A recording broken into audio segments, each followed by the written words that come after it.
Hello, everyone. Is this on? Yes, yes. There we go. Thank you for joining us. It's been a long day. I think this was probably everybody's last session, but thank you for joining us at the Resilience Hub. You were spoiled. If you're here, you're spoiled. There's some really phenomenal speakers, and we're here to talk today about science to action. We've got a lot of different perspectives on that we're going to get into. The format, I'll be your moderator. My name's Seth Schultz. I'm the CEO of Resilience Rising, and Resilience Rising is one of the core founding and managing partners of the Resilience Hub. We've got 7 managing partners, and it's the 3rd year we're doing this, the official home to the Race to Resilience. So couldn't be more proud of the organizations coming together to do that. And thanks again for joining us. So I'm just going to do just briefly introduce you to each of the panelists. I'll ask them to say a few words about themselves when they come, but just so everybody knows who everyone is. To my left is Deborah Roberts. She works in the city of Durban and has for a long time. She's been a negotiator for South Africa. She was one of the principals behind the Durban Adaptation Charter, and more recently, she was the co-chair of Working Group 2 for the IPCC during the AR6 cycle. So lots of exciting experience to share with us both as a city practitioner and scientist. To the left of her is Jan Francois. He's the deputy head and head of climate change, Department of Ecological Directorate, the city of Paris. Jan, you'll get to hear from him. He's been with the city of Paris for quite a while and done some significant work, both in terms of setting the strategic vision and implementation vis-a-vis climate change and adaptation, and has a very strong practitioner background and experience with a lot of city networks. To the left of that is the Honorable Jude Isidre. He's the member of the House of Representatives from the Republic of the Philippines. He and I got to meet earlier this week and catch up. It's fascinating to hear what the country of the Philippines is working on, what they're doing, how they're implementing it, how they're reaching their constituents in a very diverse topography with some very interesting challenges and opportunities. So thank you for being here today. And last but certainly not least, at the end of the row is Kathy Oak. Kathy Oak also has a number of different hats. She's at the University of Melbourne. She used to be part of the city administration at the City of Melbourne, and she is also a senior advisor of the Global Covenant of Mayors, so offers lots of different perspectives on this topic as well. So as I mentioned, kind of an embarrassment of riches on the people here today. So let's get into it a little bit. I want to just kind of set the scene a little bit before turning it over to Deborah.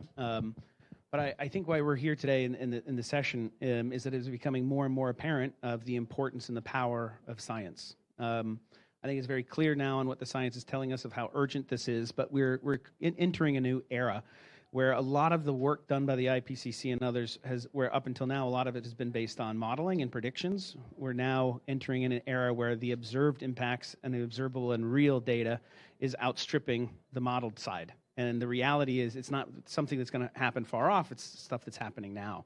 And it's happening at such a significant rate that it's hard to grasp and hard to understand. And the science is doing a great job in being able to synthesize this, but also oftentimes it's very dense, it's very hard to understand, and also who the science is being designed for and geared for. So where the academia is kind of attempts to be pure in its pursuit of knowledge and how that process works, and publishing papers and trying to repeat experiments and ideas and search for new information. But that oftentimes research is commissioned and or used and or financed for different purposes. In the case of the IPCC, that's done specifically to provide information and guidance to national governments to debate and come up with actionable progress on climate change. But I oftentimes, those are thousands of pages, very dense, very difficult to understand and to penetrate. And then so forth. On the other end of the spectrum, you've got usable data in cities, which is more policy-based. Cities don't necessarily care about publishing that stuff. They care about doing exactly what the citizens need, when they need it, and how they need it. And it constantly changes, and it's very complicated. That doesn't mean it's any less more powerful or more wrong or right than academic literature. But all of this is kind of coming together in a very real and immediate way. And it's difficult, particularly in a time of the world where truthiness and where you're getting your information from and how has been more complicated than ever. And I think the culmination of all of this in a very exciting way is that we're now just kicking off the AR7 cycle. So this is the most recent cycle of the IPCC. Each of those cycles lasts 7 years. And to kick this one off, there's going to be a special report on cities, which is a very, very big deal. Big deal because up until now, the science in the IPCC was largely regional. It's very hard to get very specific or place-based for the purposes that it was set out and designed to be.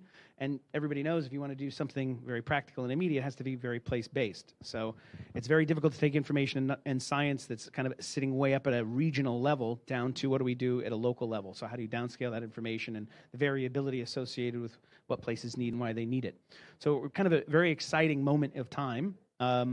And what we do and how we do it and how we collaborate. And I think I'm going to leave it at that. And hopefully that's teed up Deborah to share some really interesting insights from her experience, both in the last AR6 cycle of where we've gotten to with that science, what we're looking for moving forward, and what all that means for somebody who's actually trying to implement things on the ground in a city like Durban. So Deborah, over to you.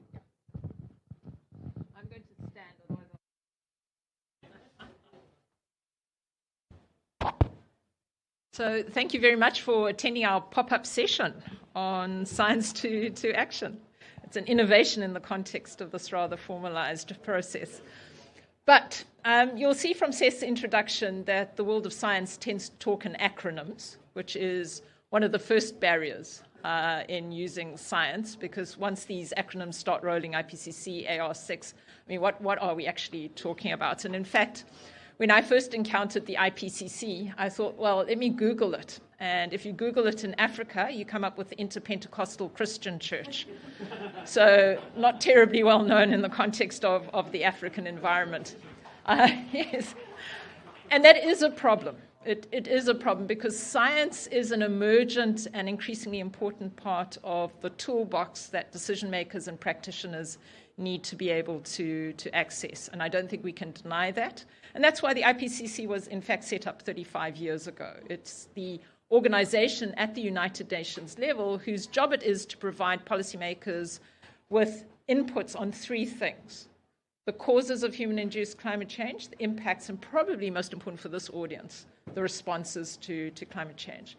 Now, the IPCC has been doing that for 35 years. As Seth says, it works in assessment cycles that are 5 to 7 years long and produces global assessment reports, which look at the impact of climate change in terms of how is the physical climate changing, what impacts does that have on us and the ecosystems we rely on, how vulnerable are we to it, and what are the options for mitigation. So that's the global story the IPCC tells in every assessment cycle.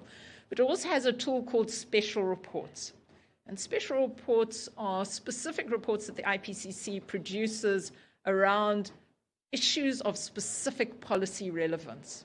And I think it's really a momentous occasion at this point that the IPCC, for the first time in 35 years, is turning its spotlight to cities. This is an endorsement of the fact that the 195 governments who, in fact, make up the Intergovernmental Panel on Climate Change are now acknowledging that urban areas and cities are of specific policy relevance to the climate change debate. And for anyone who's been involved in the UNFCCC, another acronym, process of negotiations, you'll know how long the battle has been to try and get local, urban cities into the narrative. And this is a really important moment in terms of not only a scientific moment, we're going to be looking at city areas and doing that assessment, but it's an important political moment. And I can tell you why as a negotiator. If you go and attend all of these side events, people are revealing a number of reports, they're releasing books. I can tell you those have very little impact on what actually happens in the negotiations because they do not come out of an intergovernmental process. Governments only trust what they see and what they've been a part of approving. So the IPCC holds a very specific power in the context of delivering science to national governments. And I can remember during the course of negotiating the Paris Agreement, I had to drag the fifth assessment reports, all several thousand pages of them, under my arm into negotiations around adaptation and loss and damage. So this is a significant scientific moment. For the first time, the IPCC is going to take its global assessment. It's going to start looking at local issues, and it's a very specific and significant political moment because that report then becomes the carrier of the urban message into the formal negotiations, the places we don't see while we're out here talking to one another. It will have very specific and powerful leverage in the context of the negotiations.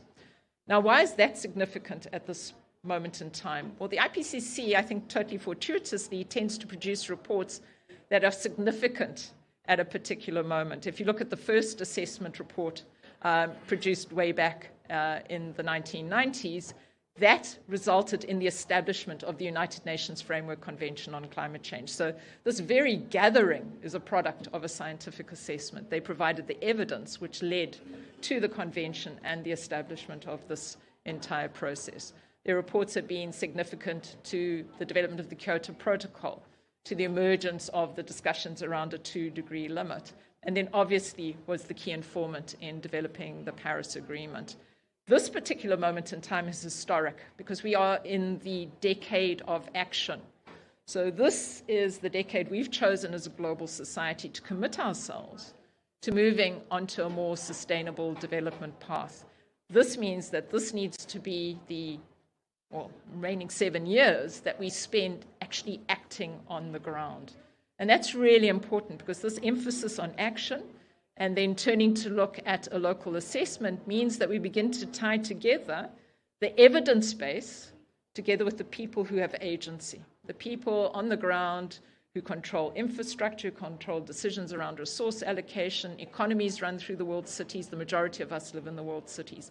So we've got this unique confluence between the science and the need to have action on the ground. So this is an important moment for us to recognize. But we cannot be passive participants in this process because the IPCC is not used to doing local assessments. The IPCC works off reviewing peer-reviewed literature, and I don't know how many other practitioners in the audience, but I know that very few of us spend time writing peer-reviewed papers. Despite the importance of them, we simply don't have the bandwidth for that. So the question is, how do we begin to mobilize the local knowledge that is necessary to inform that assessment so that we ensure that the assessment of the science is actually reflective of the huge level of differentiation we have in regions around the world? And that's the real opportunity and challenge behind a special report on cities. Cities are not one monolithic block. They are regionally distinct. They are typologically distinct. They are geographically distinct. And the report will need to reflect on all of those levels of difference in order to harness that knowledge, to assess it, to determine what is policy relevant when it searches for the response options that the report will record and provide as the final ultimate deliverable in terms of the special report. I think that combination of a report which is released during the decade of action that looks to local for the first time, which will be the first in the cycle, will be as significant as the special report on 1.5 degrees of global warming was. It will attract global attention to the urban cause in a way we've never had an opportunity to exploit it before. The question is, how do we get that knowledge in? We cannot be passive in that process, and so we need to be thinking as cities and city networks about how we gather that knowledge, how we put it into places that the IPCC can reach and can access. We need to be engaging in the IPCC process, which is almost as obtuse as the name itself. We need to be developing a knowledge base in our communities about how the IPCC works so that we can be ready to review the drafts when they come out. And despite what people think, you can actually sign up as an expert reviewer. To review drafts, you can review anything from a paragraph to the whole report if you want to get our voices in. So I think there's an opportunity for action there. And then how do we, once that report is produced, do we get that information back out to the local level so it can be utilized? So this is an important moment for democratizing science in a way that we've never had before in the IPCC. And as with all good things, it requires partnerships. It can't have one complacent partner. It must have two active partners. So this is going to put stress on the IPCC to broaden the way that it works. And what has been very encouraging is that the new leadership of the IPCC, the new co-chairs, are very open to having practitioners involved at the scoping meeting, which will decide the architecture of this report. So there's a really good chance that people who manage and run cities will be in there, will help craft the narrative of the special report. So that's important. But we need to be mobilizing in our own communities to ensure people are not only participants in the scoping meeting, but that we're nominating people who can contribute to the authoring of the report. We need to be mobilizing to review the drafts of the report, and then obviously working together to get that information out. So an important moment in science, but probably more importantly for us here, a strategic moment in terms of the politics of cities, in terms of broader global negotiations. I think this will take us out of the side events into the mainstream events of the negotiating halls. So an important moment for us not to lose. Thanks very much.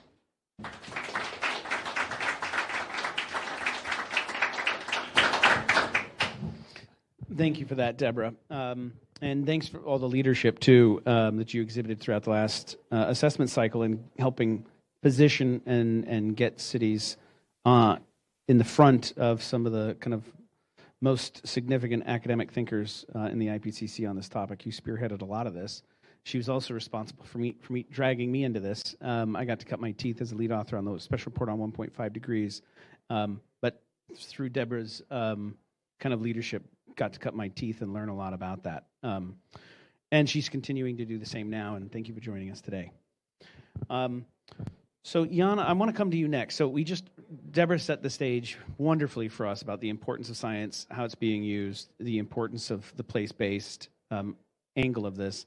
When I introduced the session, I should have also given the subtag to this, which is just and community-led action. So how does that happen? And I wanted to turn to you first, Jan. You've been with the City of Paris for quite a while. And I was hoping you could kind of share some lessons learned about how to effectively communicate climate science to citizens to the most kind of practical level, to urban audiences. And then secondly, how you think insights from that might help inform the special report on cities. And I know it hasn't been easy. Paris has been leading the way on a lot of things for a long time. And as a result of that, you're trying to kind of win over your own citizens on things that might not be that popular. So I think you've got a lot of insights to share. Over to you. Thank you.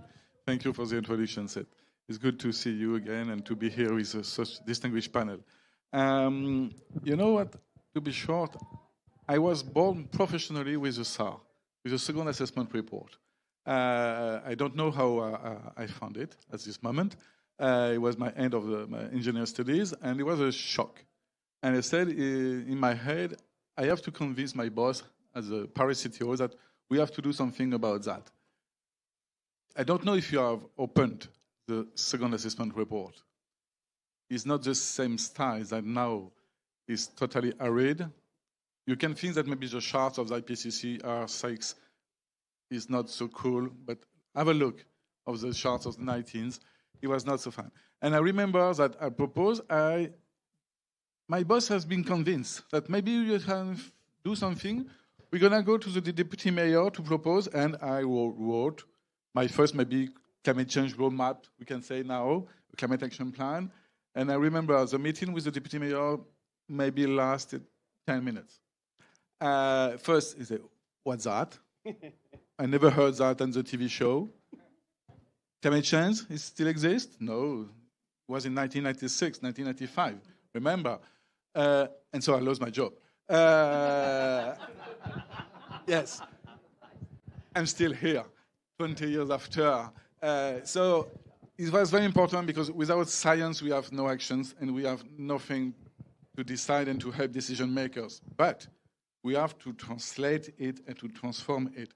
Even if IPCC and all the wonderful teams and so many reviewers now, I don't remember the figures, but more than 3,000 at each report, and you have seen that maybe 10,000 pages. Our jobs as practitioners of those cities, even if we have convinced, the first thing is to understand the report, and the second thing is to try to translate in the common words for anybody. Of course, the decision makers, and it's easier and easier year after year now, but imagine 20 years ago to explain to a political level what you have to do, but also after all my colleagues from the different directorates of the city administration, and to go also to the ground and to the citizens. And finally, when I explained that maybe I'm a bad translator of the IPCC report, I try to do my best. And we try to do with a group of the summary urban report for the policymaker. But it's very important how to transform the science to actions and to explain to everyone and to everyone for any citizens. Because now people need more and more to be confident about the pathway, about the results, and science and methodology can help about that. There's so many fake news on social networks about the data, about the public results and so on. If you are not based on science and methodology, you lost credibility for any level of the decision making and you lost time in the process. So it's why we need that. And what I can say after now 20 years on Paris Climate Action Plan, next week we will propose the fourth one to the Paris City Council for the next decades and so on. You have to find a way to connect the both and not to have first scientists on the part and the other one. As any cities, we can organize like a mini COP, a faster way, maybe, together everyone, citizens, stakeholders, scientists, and to share the visions, to share the purposes, to request also another analysis, maybe because we don't understand what does it mean in such a report. And of course, the main issue for the city level, maybe the next report will be a good opportunity, is how to downscale the information, the data, the regional level. I'm a lucky guy because I'm in Paris, like Kathy was in Melbourne.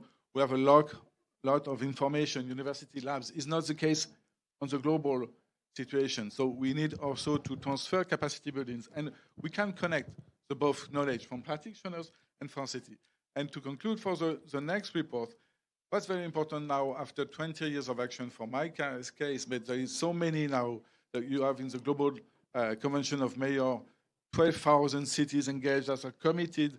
You have maybe 10,000 climate action plan worldwide. And as said, Deborah, we are all different. We have different backgrounds, different geographies, different opportunity, different capacity. But it's a mountain of willingness, of actions, of opportunity to share with the scientists, to know where we are making progress or not, and to improve the both knowledge.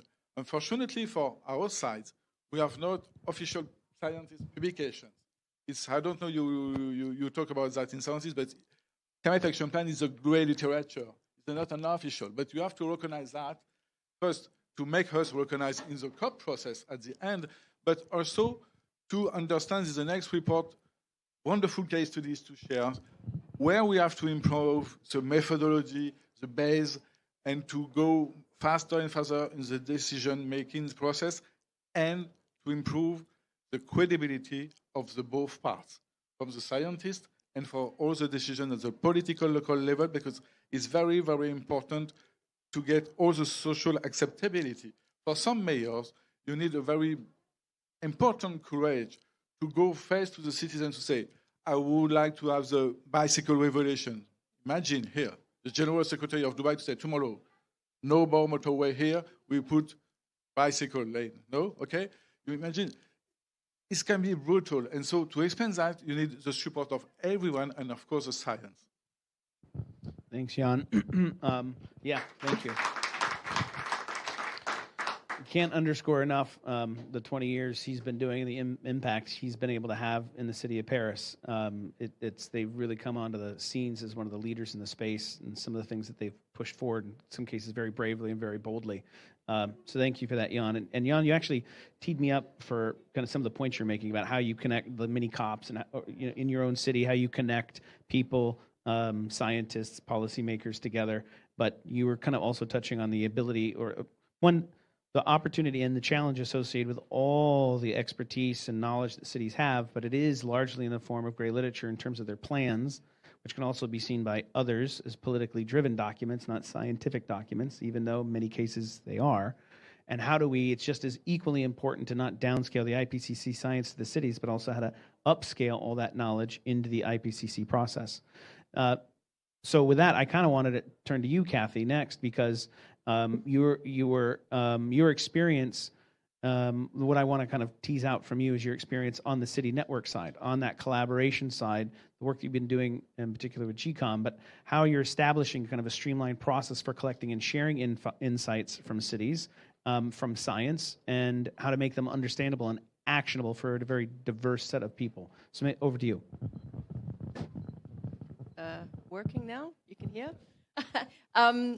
I feel like you could almost answer this question, Seth, because I can thank you and Deborah for bringing me into this amazing network of, obviously I've got a long background in city networks as a city leader, but actually the program that I'm now involved in, and I acknowledge Ben Hansey here as the head of research and innovation at the Global Covenant of Mayors, that I have the privilege of being a special advisor on research and innovation, and in particular on this program called Innovate for Cities. And I can credit both of you at the end of the panel for starting this process that now is really driving a lot of the work that we're doing to close the gaps in the knowledge that cities need. Because we know that huge ambition, there's 13,000 cities that are involved in the Global Covenant of Mayors Alliance of alliances of networks, and they've got such ambition for climate action, yet gap between the reality and the ambition is still large. And I'm glad that you mentioned that cities like Melbourne and Paris, we have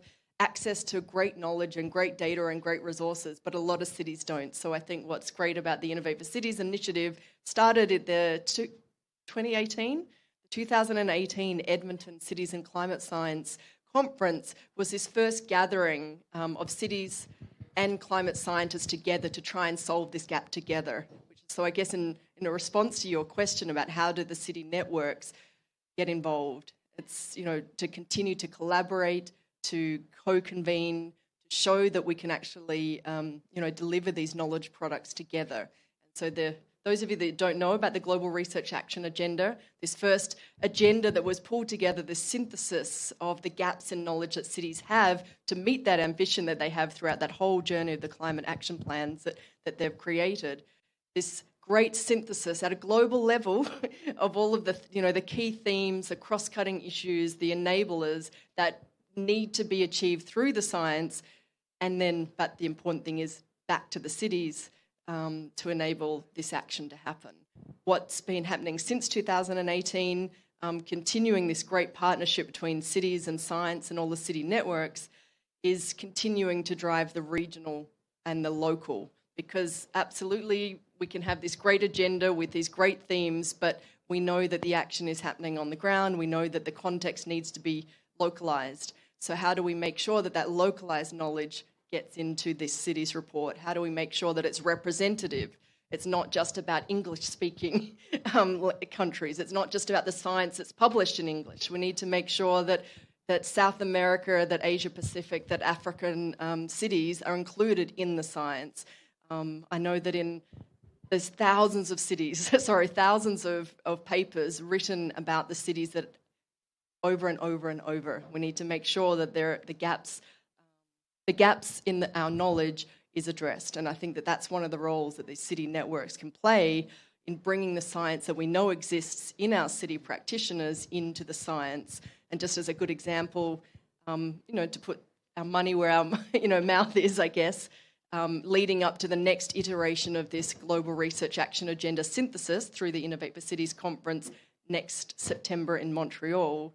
We know very well it's not just about a conference. It's not just about coming together and talking. We need to make sure that we are contributing to the city's report and that all of the knowledge products that we do create together between cities and science in the lead up to that event and after that event are trying to fill these gaps and making sure that we can get as much of this science on the ground into the peer-reviewed literature so that it can be considered.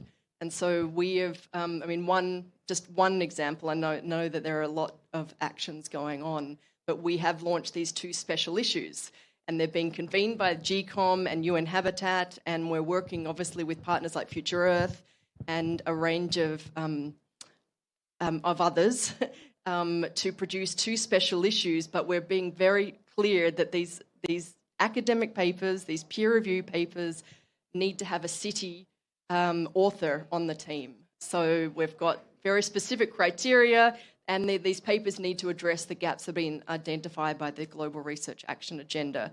And I've been amazed, even though the call is still open, we've had, I think we're up to about 30 expressions of interest for a special issue on cities and climate science. I'm quite pleased about that. Obviously, there's now a lot of work to get that done. But the point with the second issue is that we're then obviously going to ask from a more I guess, an academic perspective and a longer lead, because we want to make sure it's full paper responses that will then ask for some responses to the gaps that are being identified by these city-led teams. So not sure if that's answering your question, but it's very much about collaborating and convening.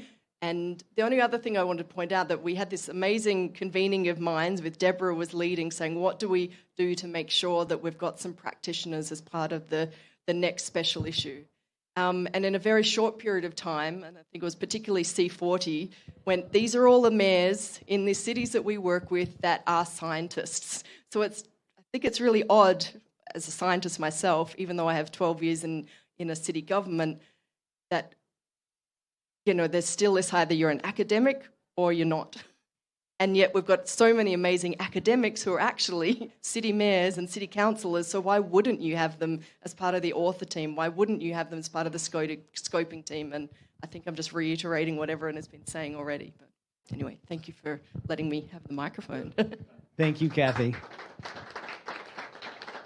No, and I love some of the points you're making there too, and also wanted to kind of thank you and congratulate you for the work that you're doing, but also the way you do it. You have feet in different camps, and you're pointing like, why do we have to compartmentalize? And man, are we good at compartmentalizing and specializing things, careers, education, and you, I think, help epitomize, Kathy. You were in city government, you are now you are an academic, and you are working with the NGOs, and it takes that kind of cross-cutting, the ability to move it between those and from those to pull all this together the way we need to. Well, I'm really excited now to turn to Honorable Representative Isidre, kind of saving the best for last, but also kind of some of the hardest questions for you, my friend.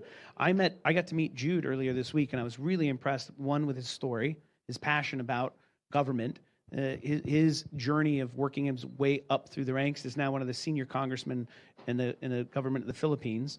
But in particular, too, we've talked about kind of the micro-level cities, city networks, and now actually to the national government question. How are you receiving information from the IPCC? And or more importantly, and particularly the stuff you and I were talking about earlier in the week, how is this community-led? And how are you, from the authority of kind of the national government, setting the tone for policy and finance to help the most disadvantaged and the people who need the most? And in a really interesting situation in the Philippines, where it's comprised of a bunch of islands that are not connected. So how do you connect those two communities? How do you make sure what you're doing is representative of all of them and driven by science? I can't wait for you to share some of your experiences with the group. Over to you. I'll try to answer these questions one by one. Quite a lot. First, it's very difficult at first for politicians, probably the only politician in the panel, to really make decisions strictly based on science for two reasons. First, you can't change your mind. And, politicians would want to have that space to change our minds. But when it's science-based, it's very difficult to change your mind. You're presented with the data, and that's it. You have to the decision that you have to make is clear. Second, you can't outvote science. No matter how we vote in parliament many times over, science will still be science, and the truth will still be truth. So that's actually the challenge, because it really requires a significant shift of mindset for politicians to really listen to science and for decisions to be driven by science. But in the Philippines, we've somehow progressed in that aspect for three reasons. First, Yolanda or Haiyan 10 years ago. When Haiyan happened, one of the breakdowns in the system was actually the gap between science and what was thought to be the results. So we were ill-prepared. We didn't know what to expect just because we didn't listen to the scientists, to be honest. Mm-hmm. We didn't listen to them. So when Haiyan happened, that somehow shifted our attention that these guys, these scientists, we need to listen to them. And we've progressed significantly. One of the bills that I'm working on in Congress right now is creating a focused agency for disaster resilience, the Department of Disaster Resilience. Something that I feel strongly that the country needs, being a country that's visited by typhoons, at least 20 typhoons in a year. And that significantly changes and impacts our economic life, our social life, even our political life. So that's the first. Yeah, Yolanda. Second is COVID. COVID is probably, I've been working in Congress since I was 23 years old, but COVID was probably the only time, the only crisis that we were forced to listen to the experts. Because definitely in this case, the expert knew better than us. So when we had to put in the restrictions, when we had even to talk about the economic aid, how to deal with this in terms of social amelioration, things like that, we had to listen to the scientists because in the first place, only the scientists would even have the idea of how long it would last. No one of us in Congress knew when it would end.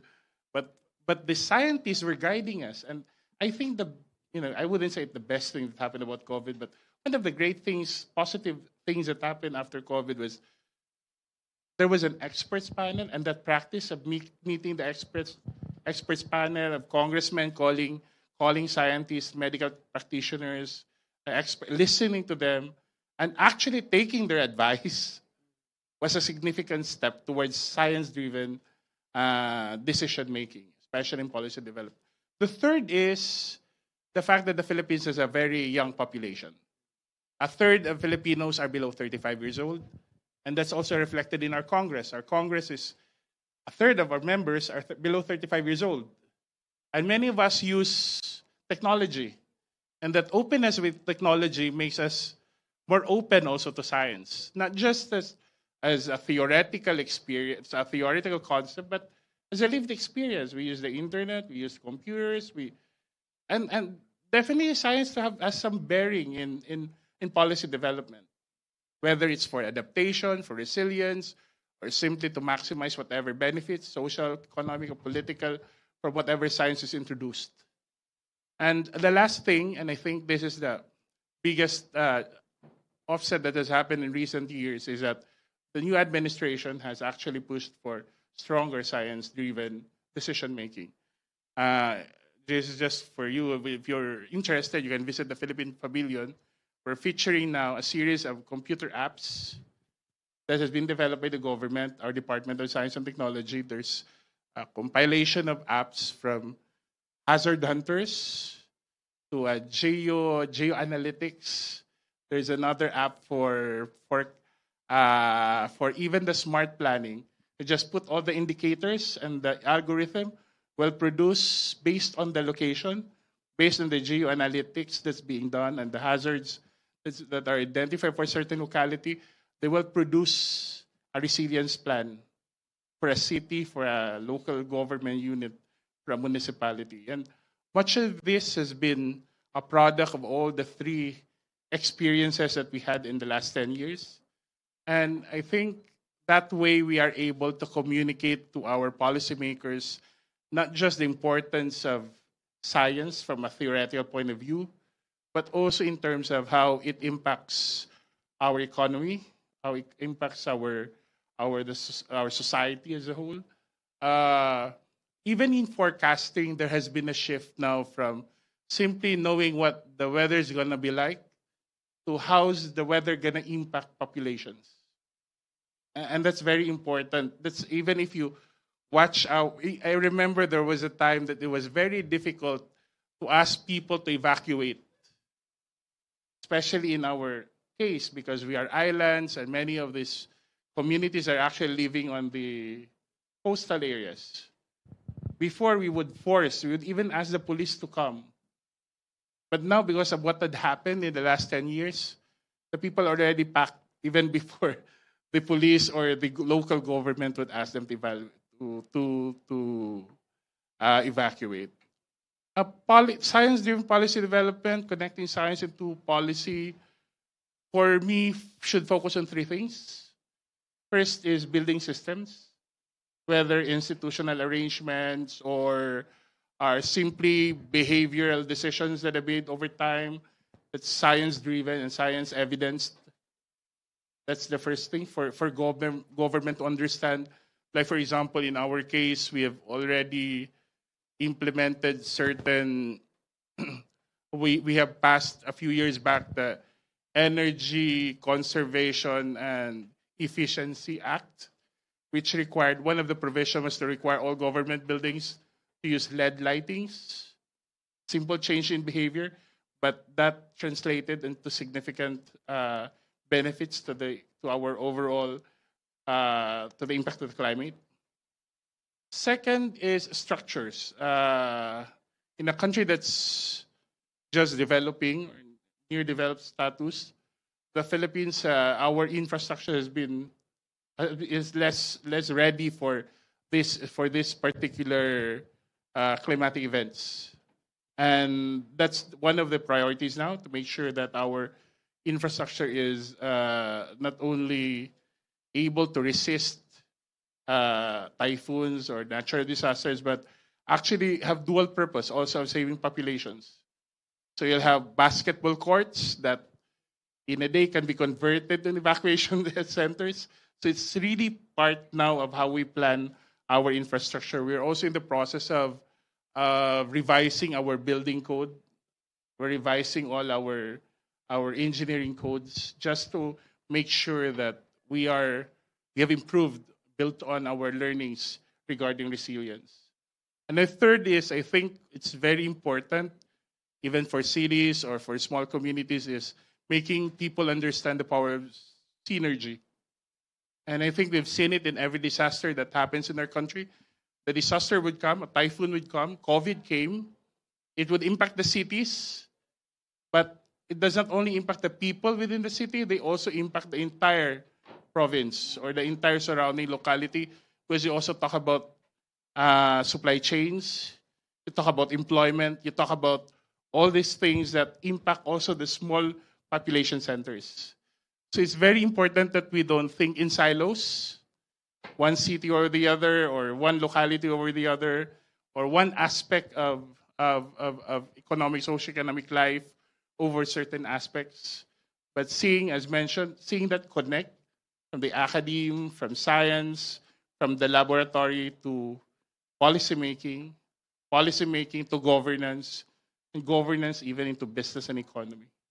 And it's very important that synergy is not only something that's conceptually received, but something that's a lived experience.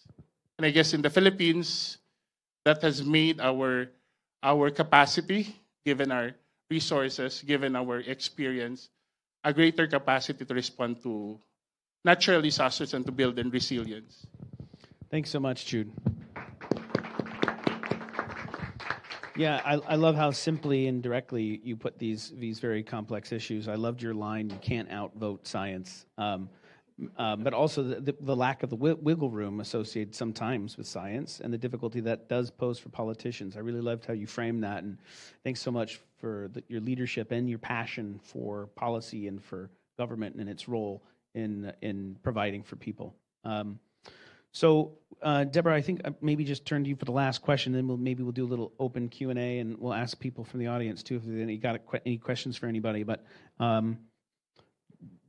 one thing I thought maybe I could come back to you on is again, we've heard from the richness from some of the perspectives here about the opportunities, the challenges, approaches, but in particular, as we're thinking about this kind of historical opportunity and the vehicle that the special report on IPCC is in order to get some of this understanding and awareness into the intergovernmental process of debate.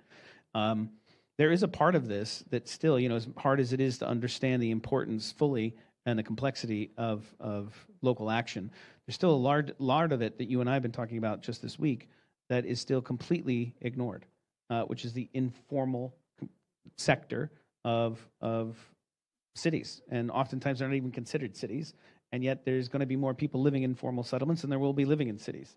How do we capture both that the increasing global majority is a phrase I think you've used a lot, into this process in a way that does service to them, but also allows us to take that massive amount of disaggregated information and put it into a process in a very short amount of time? And the special report on cities is in the next 2 years. How are we going to do this? Well, yep. No, it's on. good. Yeah, fabulous. Great.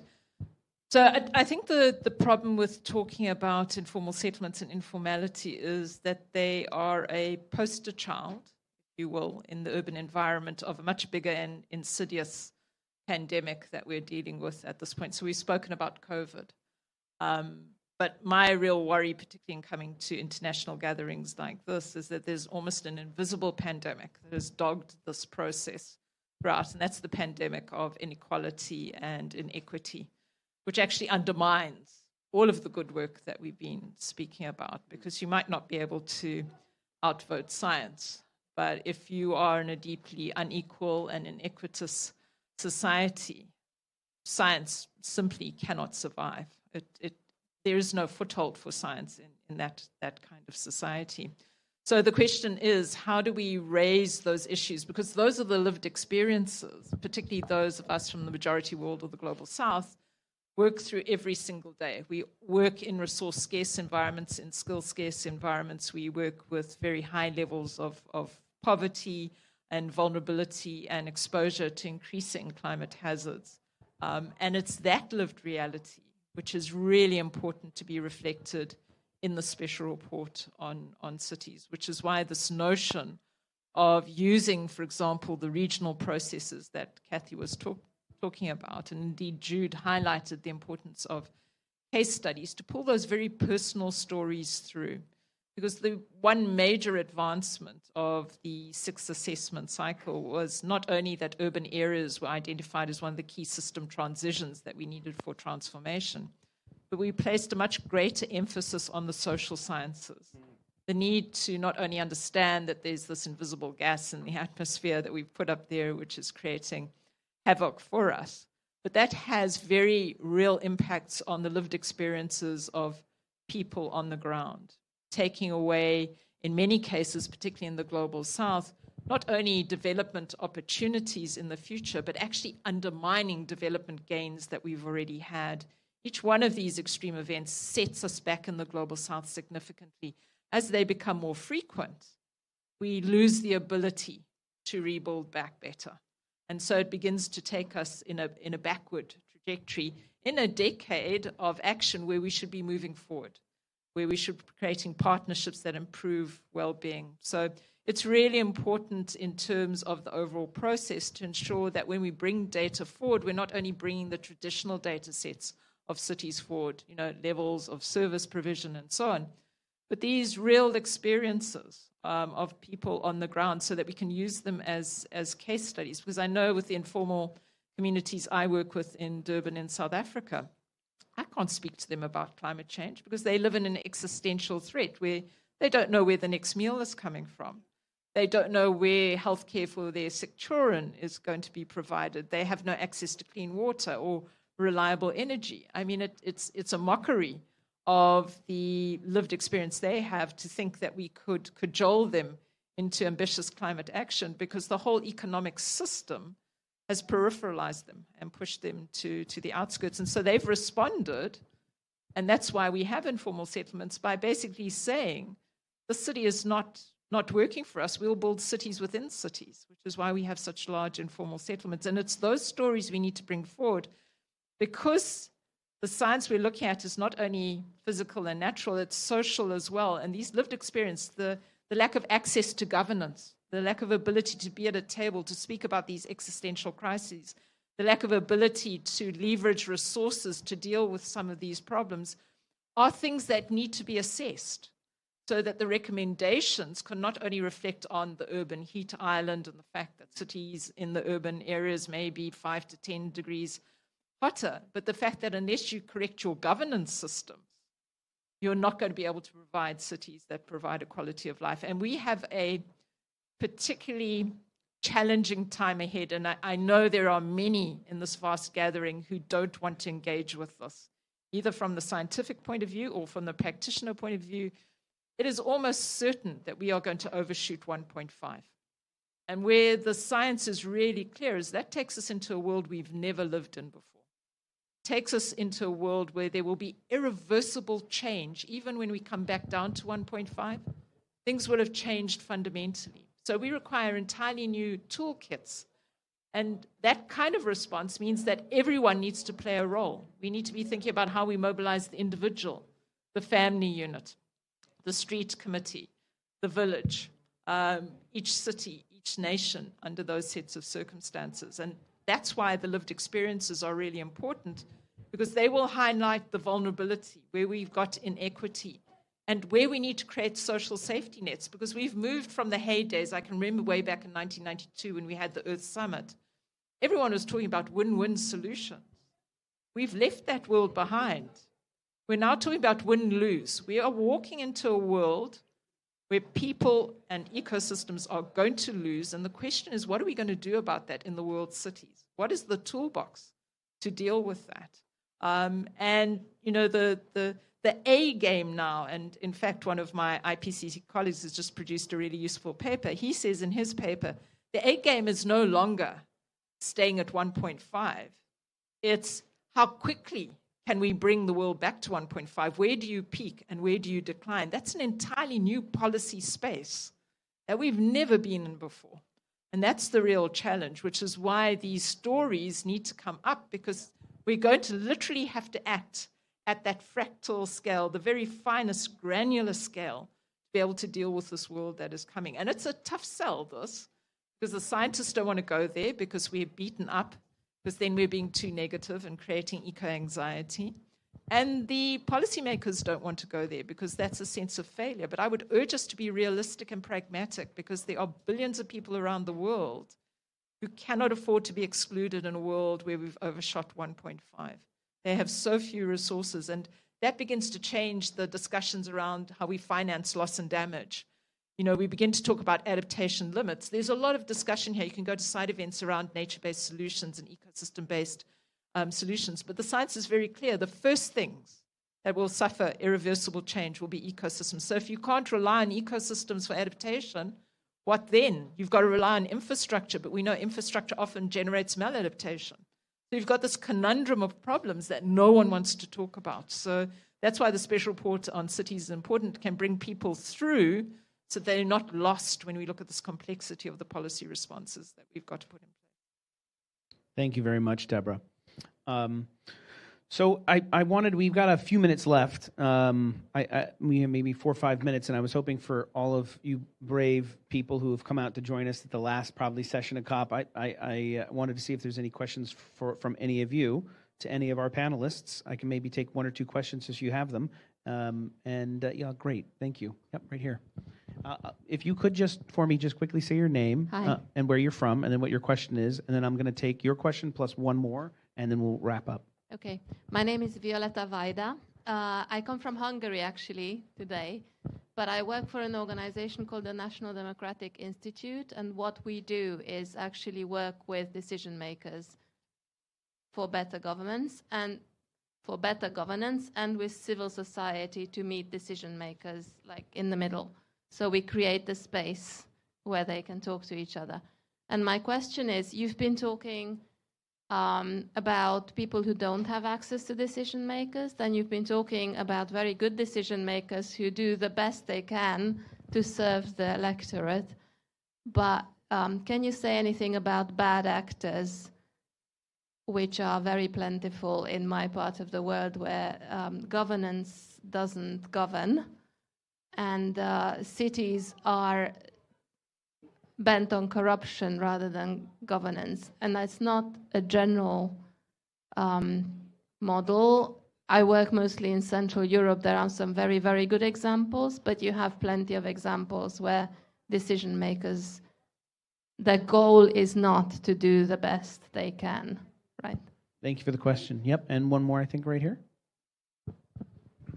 Hi, my name is Nadia Ahmed, and I'm with the American Bar Association.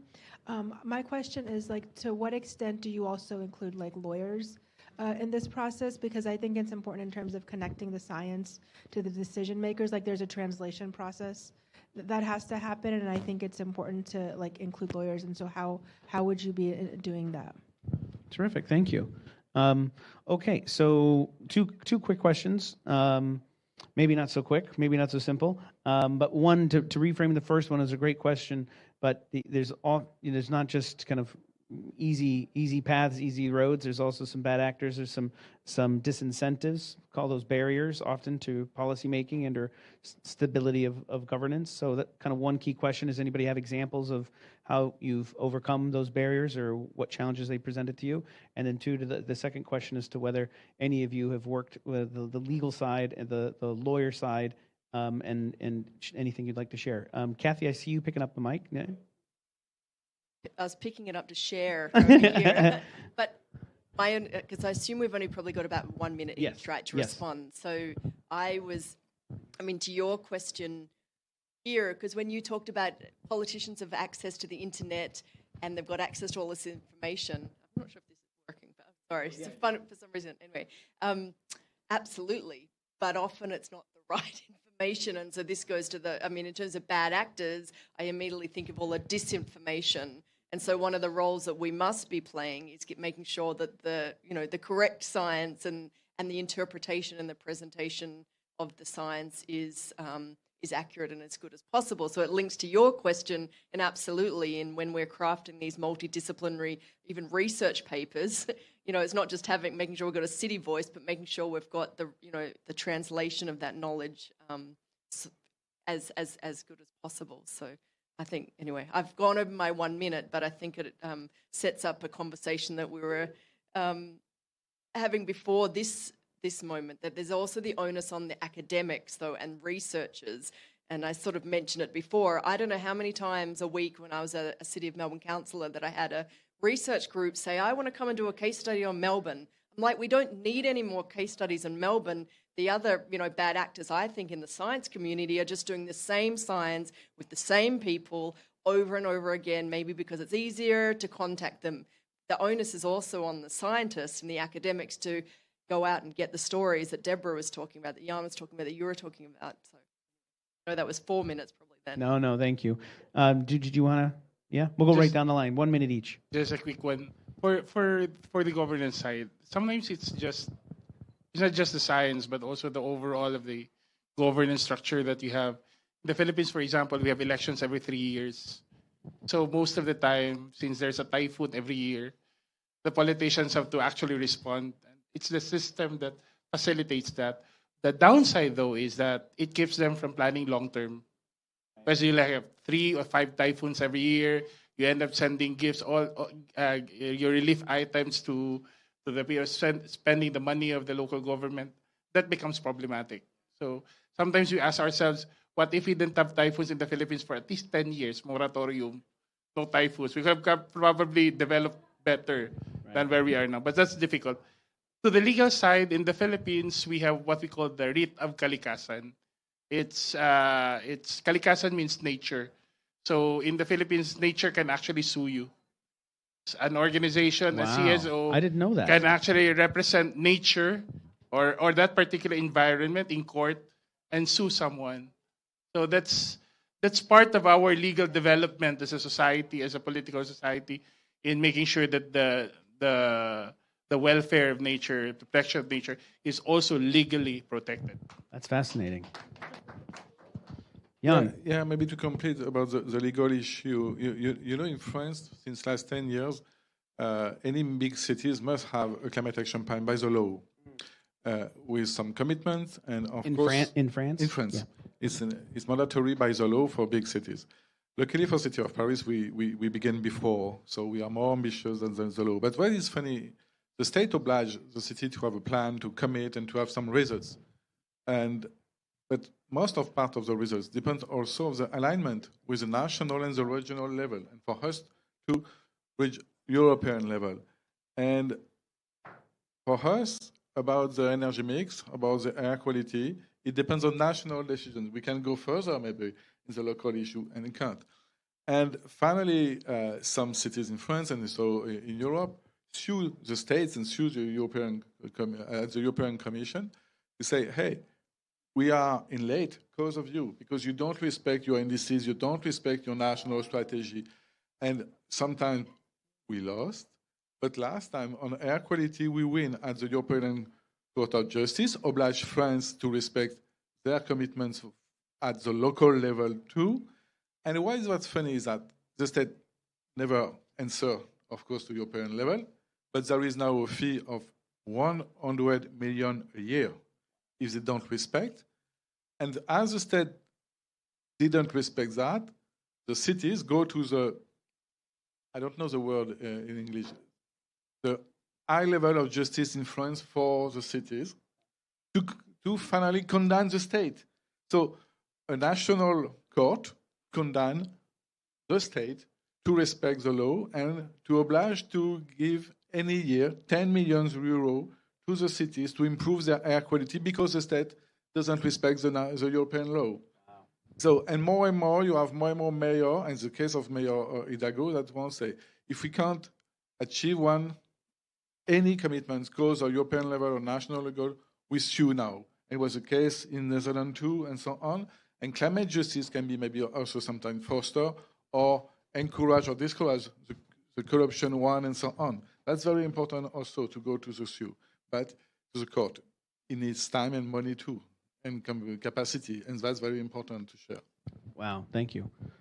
Deborah. Yeah, I think there's been enough on the governance. I just want to come in and the legal issues from the IPCC. We, in fact, had lawyers as part of the author teams in this last round of assessments because we understand that governance and law is a critical part of that governance is an important part of the assessment. So I think it's important, too, for the legal fraternity to be looking at a special report on cities and nominating people who can participate in that to bring that into the assessment.